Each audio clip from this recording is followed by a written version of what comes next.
Hello and welcome to another episode of Castle Title TV. I'm your host David Kramer, President and General Counsel of Castle Title. And today we're going to discuss something that's really one of my soapbox issues, and it's really an episode I've been wanting to do for a while because it's just so important.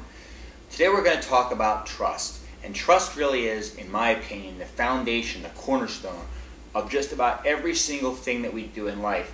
And today we're going to specifically talk about how it applies to real estate, because that's what we talk about here on Castle Title TV. I have found so many times that people will put their trust in a certain lender or a realtor or other real estate professional and then continually second guess the advice that they give them. And you just can't do that. And it ultimately serves to their detriment because real estate professionals spend so much time responding to emails, questions, inquiries, that they don't have the opportunity to really represent your interests as best as they otherwise could because their time is consumed answering your emails, questions, and inquiries. Let me explain what I mean. I'll talk to you about multiple different scenarios where it applies and really how I think that you can deal with trust issues with your real estate professional that ultimately serves to your best interest.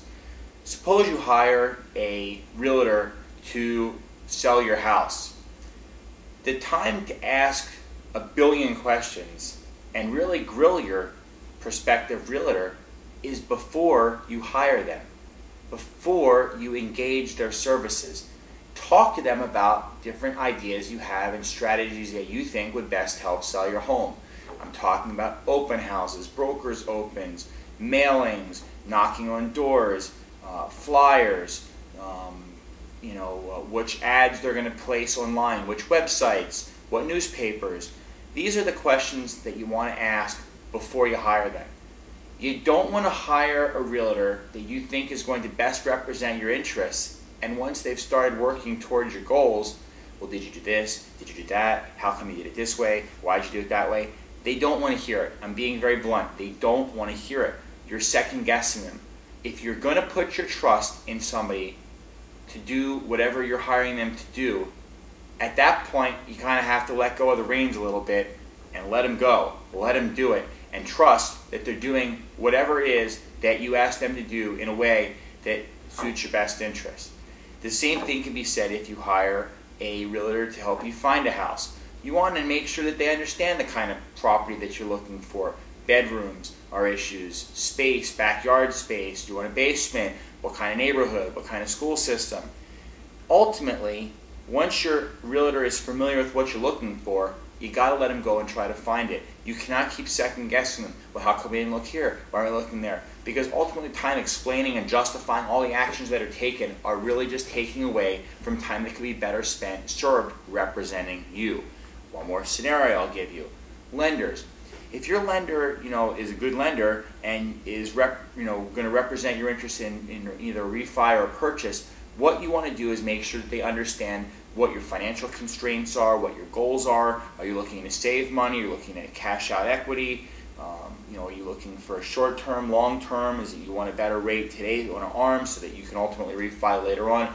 You need to make sure that your lender really understands what your goals are. Once they do that, then you've got to trust that they're going to put you in the best program to fulfill those goals. Now, of course, if your realtor or your lender or other real estate professional is failing to follow your instructions, that's the time maybe to ask questions, and ultimately if they can't get back in line with what you're looking to do, maybe it's time to find another real estate professional because everybody, ultimately you can make a bad decision, people don't live up to expectations.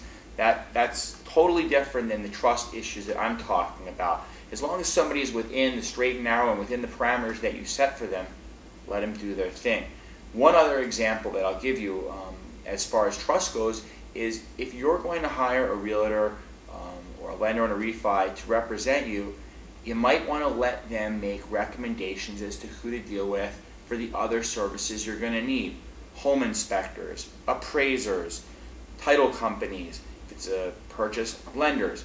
The reason being, and I see this so often, people come into transactions and they go, oh, my cousin used this guy as my lender. My cousin used this person to do home repairs.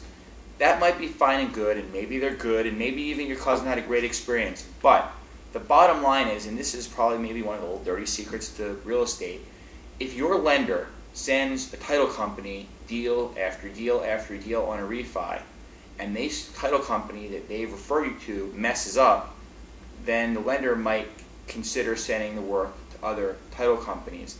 If you're just a one-off deal, you're buying a house, use John Lender at ABC Bank, more than likely John Lender is not going to take the view that, wow, I can really impress the title company with how I do lending, and or really impress the realtor with how I do lending, and maybe the realtor will like me enough to send me deals down the line. Unfortunately, most people in real estate are not thinking about the big picture and how every opportunity to impress somebody, an opportunity to shine, could ultimately lead to more business. People sort of view things in a very narrow box that, if somebody's your client, you need to impress them and keep them as a client. But if somebody just sends you a deal, they're not a client, you can kind of just do the normal, basic bare minimum, because likelihood is that real estate agent is already sending all their business to another lender. Why should I really try to impress them in this particular case? That's not how I see it, but I can assure you that's how most people see it. And I think it's in real estate and, frankly, most other walks of business.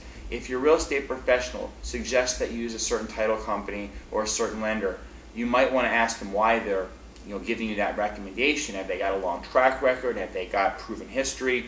It's all about accountability once you go past trust. And if your title company is doing lots of deals with your agent, they're going to ultimately, more than likely, be more accountable to that agent and make sure the deal goes smoothly, because they want the agent to keep feeding them business. It's just something to think about. But the bottom line, what we're getting at here is, ask the questions that will instill trust in you before you hire your real estate professional. And once you have trusted in that person, let them go, let them run, let them do what they need to do to represent your interests. And ultimately, if they kind of deviate off of the path that you set out with, reel them back in.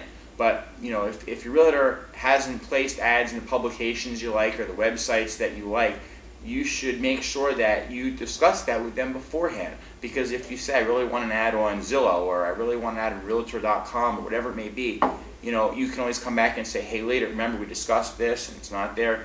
That's different than why didn't you? Because your realtor can certainly tell you in an interview, I don't really like this website, I don't think it's got enough traffic, I don't think it suits the kind of buyers that you're going to look to have buy your house. Let them do their job and save the nonsense and the 4 million questions and the panic calls. Just let them go, let them do their job. They have every interest in seeing a deal close, because no one's getting paid until it does. Just some food for thought. With that, I'm going to, as always, thank you for watching. I'm just so humbled by the response, the feedback. It's been truly a remarkable run, and we're going to certainly keep forging on. Until next time, keep the comments coming, keep forwarding this on to all your friends, family, enemies. Everybody I want to see it should see it. And we'll see you.